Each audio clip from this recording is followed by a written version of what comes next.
Now it should make sense why shivering is one of the strongest stimuli that one can incorporate to stimulate fat loss.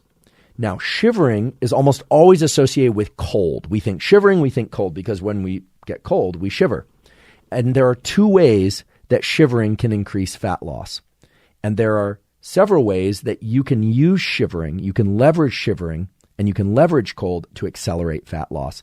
But you have to do it correctly.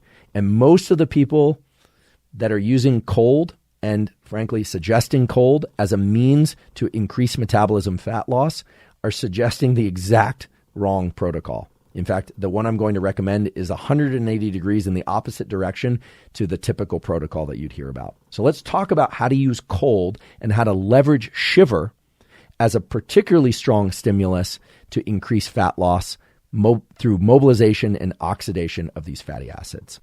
So in recent years, there's been a growing interest in the use of cold for various things like improving stress tolerance, improving metabolism, recovery from exercise. I've talked about a number of those things and the uses of cold on this podcast. In fact, did an episode on how to supercharge performance through palmar cooling the palms in specific ways or the bottoms of the feet. And if you're interested in that and how to